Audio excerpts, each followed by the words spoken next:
हे पुरुषों में श्रेष्ठ अर्जुन, जो मनुष्य सुख तथा दुख में संपूर्ण नहीं होता और उन दोनों परिस्थितियों में स्थिर रहता है, वह वास्तव में मुक्ति का पात्र है। अनित्य शरीर का चिरस्थायित्व नहीं होता और शाश्वत आत्मा का कभी अंत नहीं होता। तत्वदर्शियों द्वारा भी इन दोनों की प्रकृति के अध्ययन के पश्चात निष्कर्ष के आधार पर इस यथार्थ की पुष्टि की गई है। जो संपूर्ण शरीर में व्याप्त है, उसे ही तुम अविनाशी समझो।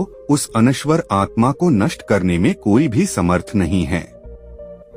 केवल भौतिक शरीर ही ईश्वर है और शरीर में व्यापक आत्मा अविनाशी, अप्रिमेय तथा शाश्वत है।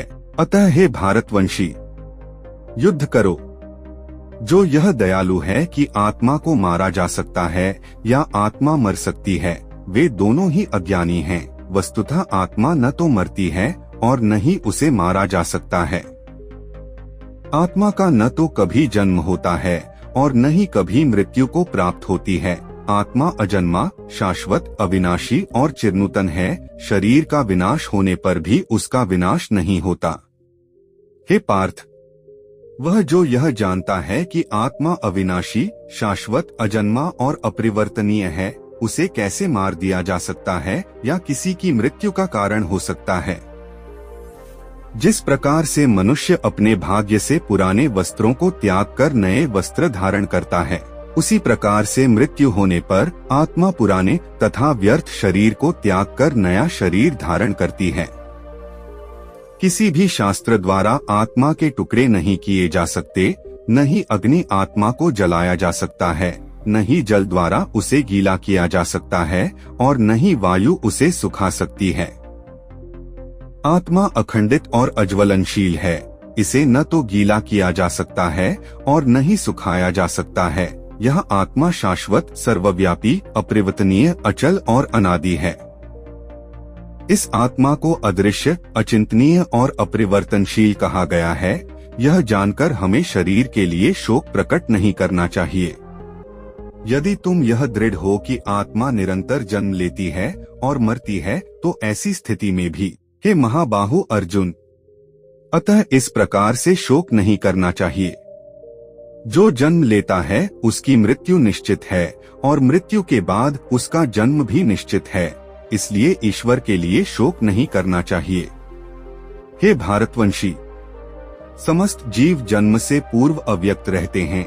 जन्म होने पर व्यक्ति हो जाते हैं और मृत्यु होने पर पुनः अव्यक्त हो जाते हैं। ऐसे में शोक व्यक्त करने की क्या आवश्यकता है। कुछ लोग आत्मा को आश्चर्य के रूप में देखते हैं, कुछ लोग इसे आश्चर्यचकित करते हैं और कुछ इसे आश्चर्य के रूप में सुनते हैं, जबकि अन्य लोग इसके विषय में भी कुछ समझ नहीं पाते हैं। हे अर्जुन, शरीर में निवास करने वाली आत्मा अविनाशी है, इसलिए किसी भी प्राणी के लिए शोक नहीं करना चाहिए। इसके अलावा एक योद्धा के रूप में अपने कर्तव्य पर विचार करते हुए उसे त्यागना नहीं चाहिए। वास्तव में योद्धा के लिए धर्म की रक्षा हेतु युद्ध करने के अतिरिक्त कोई अन्य विकल्प नहीं होता। हे पार्थ, वे क्षत्रिय भाग्यशाली होते हैं जिन्हें बिना इच्छा किए धर्म की रक्षा हेतु युद्ध के ऐसे अवसर प्राप्त होते हैं जिसके कारण उनके लिए स्वर्ग के द्वार खुल जाते हैं। यदि फिर भी आप इस धर्म युद्ध का सामना नहीं करना चाहते तो निश्चित रूप से अपनी सामाजिक जिम्मेदारी निभाने का पाप होगा और आप अपनी प्रतिष्ठा खो देंगे। लोग तुम्हारा काम और भगोड़ा तू, एक सम्मानित व्यक्ति के लिए प्रायः मृत्यु अपरिहार्य है। जिन महान योद्धाओं ने तुम्हारा नाम और यश की सराहना की है, वे सब यह सोचेंगे कि तुम भय के कारण युद्ध भूमि से भाग गए और उनकी दृष्टि में तुम्हें अपना सम्मान गवा दोगे। तेरे शत्रु तेरी निंद करेंगे और कटु शब्दों से तेरा मानमर्दन करेंगे और तेरी सामर्थ्य का उपहास उड़ाएंगे। आपके लिए इससे पीड़ादायक और क्या हो सकता है।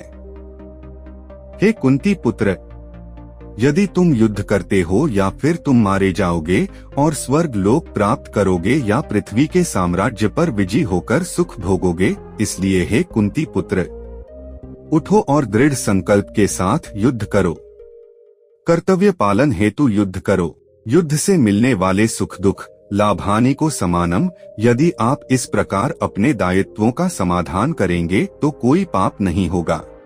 इस अध्याय में अर्जुन अपने सम्मुख उत्पन्न स्थिति का सामना करने में स्पष्ट रूप से अपनी असमर्थता को दोहराता है और युद्ध करने के अपने कर्तव्य का पालन करने से मना कर देता है। तत्पश्चात वह प्रारंभिक रूप से श्री कृष्ण को अपना आध्यात्मिक गुरु बनाता है और जिस स्थिति में वह स्वयं को पाता है उसका सामना करने के लिए उचित मार्गदर्शन प्रदान करने की प्रार्थना करता है।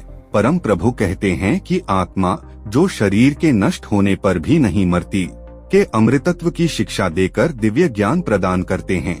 आत्मा एक जन्म से दूसरे जन्म में उसी प्रकार से शरीर को परिवर्तित करती है जिस प्रकार से मनुष्य पुराने वस्त्रों को त्याग कर नए वस्त्र धारण करता है। इसके बाद श्री कृष्ण सामाजिक दायित्वों के विषय की ओर आगे बढ़ रहे हैं। वे अर्जुन को स्मरण करते हैं कि धर्म की मर्यादा हेतु योद्धा के रूप में युद्ध करना उसका कर्तव्य है।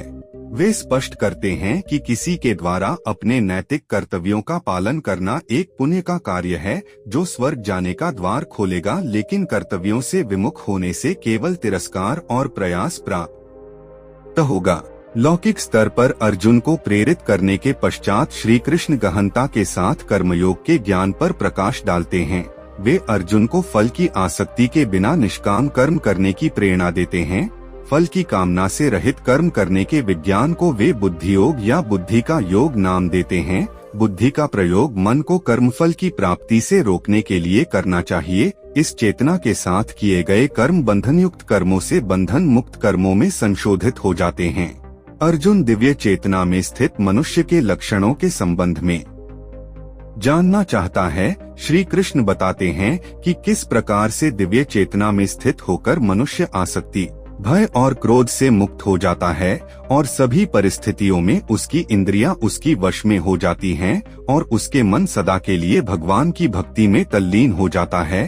अब वे क्रमानुसार स्पष्ट करते हैं कि किस प्रकार से मानसिक संताप, काम वासना और लोभ विकसित होता है और किस प्रकार से इनका उन्मूलन किया जा सकता है।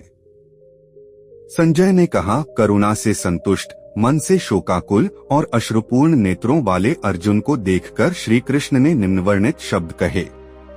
परमात्मा श्री कृष्ण ने कहा है, मेरे प्रिय अर्जुन, इस संकट की घड़ी में आपके भीतर यह विमोह कैसे उत्पन्न हुआ?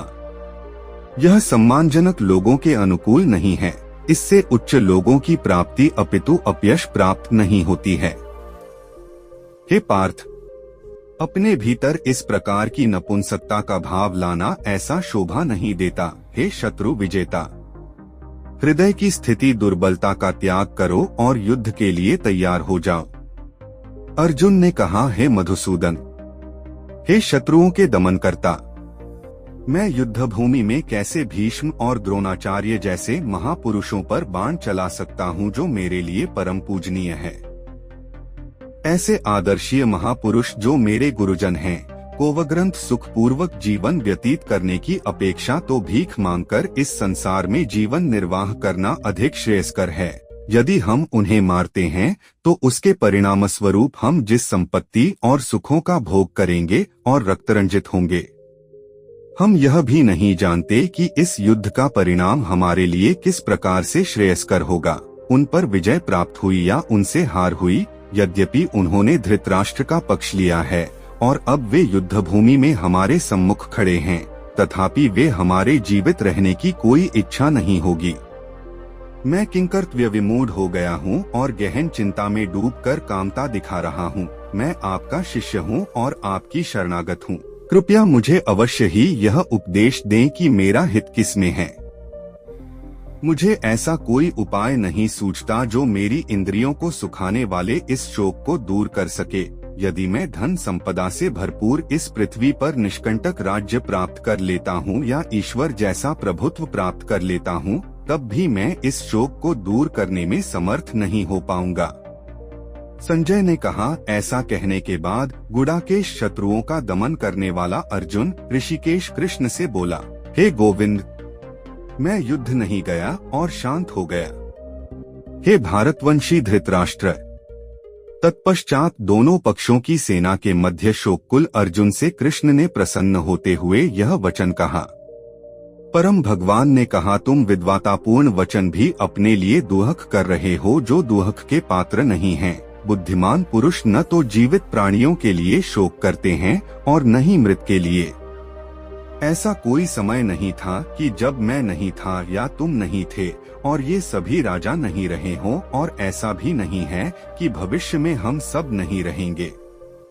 जैसे देहधारी आत्मा इस शरीर में बाल्यावस्था से तरुणावस्था और वृद्धावस्था की ओर निरंतर अग्रसर होती है, वैसे ही मृत्यु के समय आत्मा दूसरे शरीर में चली जाती है। बुद्धिमान मनुष्य ऐसे परिवर्तन से मोहित नहीं होते। हे कुंती पुत्र, इंद्रियों और उनके विषयों के संपर्क से उत्पन्न सुख तथा दुख का अनुभव क्षण भंगुर है। ये स्थायी न होकर सर्दी और गर्मी की ऋतुओं के आने जाने के समान हैं।